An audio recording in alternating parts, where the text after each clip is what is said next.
Beirut سے دمشق کو جوڑنے والی طویل سڑک پر اسرائیلی ٹینکوں کی گشت جاری تھی۔ یہ ایک وسیع اور عریض علاقہ تھا جہاں دور دور تک پھیلی ہوئی پہاڑیاں بکھری ہوئی تھیں۔ اسرائیلی سپاہیوں نے ان پہاڑیوں میں مورچے بنا رکھے تھے اور پتے پتے پر گہری نگاہ رکھے ہوئے تھے۔ ان کے ہاتھوں میں دوربینیں تھیں جن سے وہ آسمان پر اڑتے ہوئے پرندوں تک کو چیک کر رہے تھے۔ شام کا وقت تھا اور تاریکی پھیل رہی تھی جبکہ پہاڑیوں پر دھند کی چادر سی شروع ہو چکی تھی۔ اسی مبہم دھند کے دوران ایک اسرائیلی افسر کی نظر ایک پہاڑی کے نزدیک کسی متحرک شے پر پڑی اور وہ فوراً چونک اٹھا۔ اس نے بغیر کسی تاخیر کے واکی ٹاکی پر ایک جیپ طلب کی اور 4 جوانوں کے ہمراہ پہاڑی سے نیچے اترنے لگا۔ جب وہ دامن کوہ میں پہنچا، ایک جیپ تیزی سے اس کے نزدیک آ کر رکی جسے ایک فوجی چلا رہا تھا۔ افسر نے تیزی سے جیپ میں اپنی جگہ لی اور اس کے ساتھیوں نے بھی اپنی سیٹیں سنبھال لیں۔ افسر کے اشارے پر ڈرائیور نے جیپ کو اسی سمت دوڑا دیا جہاں وہ حرکت دیکھی گئی تھی۔ جیپ میں کھڑے ہو کر افسر نے دوربین سنبھال لی، لیکن جس پگڈنڈی پر وہ سفر کر رہے تھے وہ کچھ گہری تھی۔ اس وجہ سے افسر کو وہ جگہ نظر نہیں آ رہی تھی جہاں اس نے حرکت دیکھی تھی۔ اس نے چلا کر جیپ کی رفتار تیز کرنے کا حکم دیا اور جیپ بجلی کی سی تیزی سے دوڑنے لگی۔ ناہموار راستے کی وجہ سے جیپ بری طرح اچھل رہی تھی اور اس میں بیٹھے سپاہی کبھی اپنے بھاری ہتھیاروں کو سنبھالتے اور کبھی اپنے اچھلتے ہوئے جسم کو قابو کرنے کی کوشش کرتے۔ افسر نے ایک ہاتھ سے جیپ کا ہینڈل مضبوطی سے تھام رکھا تھا اور دوسرے ہاتھ سے دوربین کو آنکھوں کے قریب رکھنے کی جدوجہد میں مصروف تھا۔ پھر جب جیپ کسی قدر اونچائی پر پہنچی تو افسر کو وہ متحرک جسم نظر آ گیا۔ جیپ جب اس شے کے قریب پہنچی تو انہوں نے دیکھا کہ وہ ایک انسان تھا جو شام کے اس جھٹکے میں آگے بڑھ رہا تھا۔ جیپ فوراً اس شخص کے پاس پہنچی اور جب انہوں نے اسے قریب سے دیکھا تو اپنے لباس سے پہچان لیا کہ وہ کوئی کوڑھی تھا۔ وہ ایک انتہائی ناگوار شخصیت تھی۔ اس کا آدھا چہرہ کوڑ کی لپیٹ میں آ چکا تھا، گردن کا ایک حصہ گلا ہوا تھا اور اس کے جسم کے کھلے حصے بھی کوڑ زدہ تھے۔ اس کے بدن اور لباس سے شدید بدبو آ رہی تھی۔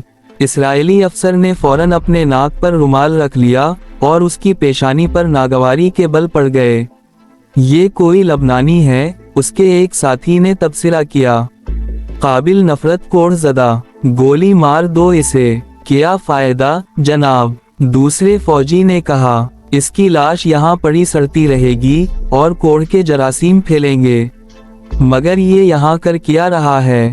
افسر نے کہا اور لبنانی کی طرف دیکھ کر کڑک دار آواز میں پوچھا، تم یہاں کیوں مارے مارے پھر رہے ہو؟ جواب میں لبنانی نے ایک عجیب سے لہجے میں کچھ کہنے کی کوشش کی اور پھر اپنی زبان باہر نکال دی۔ ایک سرخ گوشت کے لوتڑے کی مانند زبان دیکھی تو انہوں نے نفرت سے اپنی آنکھیں بند کر لیں۔ جاؤ، بھاگ جاؤ یہاں سے، دفع ہو جاؤ، افسر نے نفرت سے کہا اور جیپ کو واپس موڑنے کا اشارہ کر دیا۔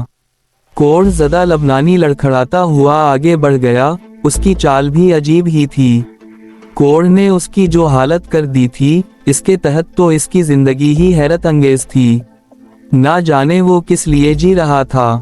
شام کی تاریکی نے پہاڑیوں کو مکمل طور پر اپنی لپیٹ میں لے لیا تھا اور اب دور دور تک کوئی منظر دکھائی نہیں دے رہا تھا، لیکن کوڑ زدہ بوڑھے کا سفر جاری تھا۔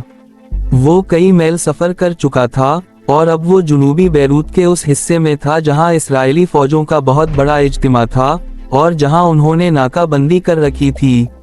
اسرائیلی چھاؤنی کا یہ حصہ جنوبی بیروت کی بینائی آبادی کے عین قریب تھا، جہاں انہوں نے ناکہ بندی کر کے فلسطینیوں کا شام سے رابطہ منقطع کر دیا تھا۔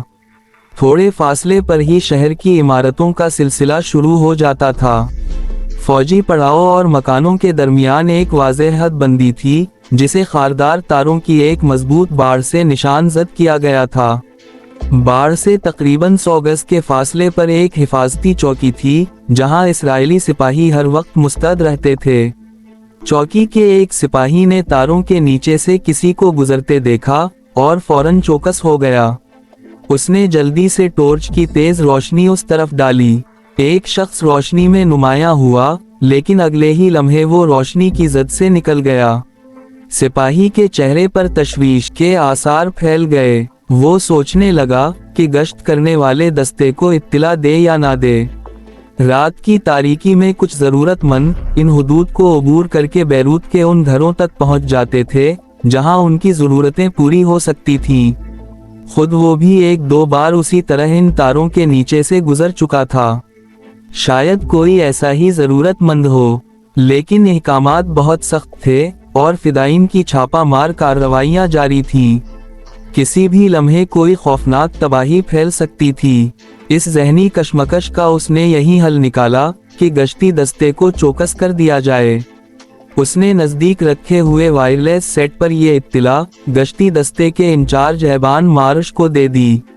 ایبان مارش نے اتفاق سے خود بھی اس سائے کی نقل و حرکت دیکھ لی تھی جو ایک گلی سے نکل کر دوسری گلی میں روپوش ہو گیا تھا۔ وہ اپنے گشتی سپاہیوں کے ساتھ فوراً اس کا پیچھا کرنے لگا، لیکن وہ سایہ غائب ہو چکا تھا۔ مارش کی نگاہیں چاروں طرف بھٹک رہی تھیں کہ اچانک اس نے ایک مکان میں روشنی ہوتے دیکھی۔ یہ روشنی بالکل اسی لمحے کی گئی تھی۔ مارش نے اپنے آدمیوں کو ساتھ آنے کا اشارہ کیا اور اس سمت بڑھ گیا۔ جس عمارت میں روشنی ہوئی تھی اس پر ڈاکٹر میلس وکٹر کے نام کا بورڈ لگا ہوا تھا۔ یہ ایک پرانی عمارت تھی جس کی ظاہری حالت بہتر نہیں تھی۔ ایبان مارش نے ایک لمحے کے لیے کچھ سوچا اور پھر دروازے پر دستک دی۔ دوسری دستک پر دروازہ کھل گیا۔ دروازہ کھولنے والی ایک بوڑھی خمیدہ کمر نرس تھی جس نے چوندھیائی ہوئی آنکھوں سے انہیں دیکھا اور خوفزدہ ہو گئی۔ ایبان کے اشارے پر اس کے تمام ساتھی نرس کو پیچھے ہٹا کر اندر داخل ہو گئے۔ تیز ٹارچوں کی روشنی میں وہ برق رفتاری سے پوری عمارت کے کونے کھودرے چھان رہے تھے۔ دوسری طرف ایبان اس خوف زدہ نرس کو دیکھ رہا تھا۔ پھر اس نے کرخت لہجے میں پوچھا، یہاں ابھی کون آیا تھا؟ ابھی، نرس کی بوڑھی آواز ابھری، ابھی تو تمہارے علاوہ اور کوئی نہیں آیا آفیسر۔ یہاں تمہارے علاوہ اور کون ہے؟ 4 مریض ہیں کلینک میں، 5ویں میں ہوں۔ رات کو ان کا خیال رکھتی ہوں بس۔ ڈاکٹر کہاں ہے؟ مسٹر میلس رات کو اپنے گھر پر ہوتے ہیں، کلینک میں صرف میری ڈیوٹی ہوتی ہے، نرس نے جواب دیا۔ مارش نے بوڑھی عورت کے شانے پر دباؤ ڈال کر اسے آگے بڑھنے کا اشارہ کیا۔ اس وقت تک اس کے چاق و چوبند ساتھی اس چھوٹی سی عمارت کا پوری طرح جائزہ لے چکے تھے۔ وہ بھی اسی کمرے میں داخل ہوئے جس میں روشنی ہو رہی تھی اور جس میں مارش بوڑھی عورت کے ساتھ داخل ہوا تھا۔ کمرہ کافی وسیع تھا اور اس میں 6 بستر لگے ہوئے تھے۔ ان میں سے 4 بستروں پر 4 مریض لیٹے ہوئے تھے۔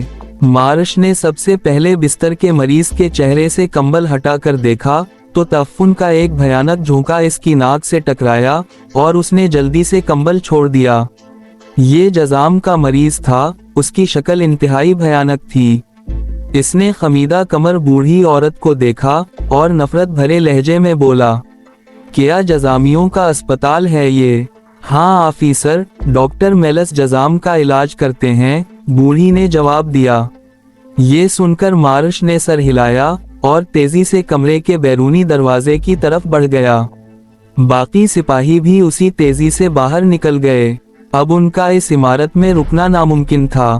اسرائیلی افسر اور سپاہیوں کے باہر نکلتے ہی بوڑھی نرس کی کمر سیدھی ہو گئی۔ وہ پھورتی سے دروازے کی طرف بڑھی، باہر جھانکا اور پر اطمینان انداز میں مسکرانے لگی۔ ٹھیک ہے، اب لائن کلیئر ہو گئی ہے، وہ پلٹ کر بولی۔ اب اس کی آواز بھی وہ نہ تھی جو چند لمحات قبل اس کے حلق سے نکلی تھی۔ یہ ایک جوان آواز تھی۔ بوڑھی نے دروازہ بند کر دیا اور چاروں مریض کمبل پھینک کر اٹھ بیٹھے۔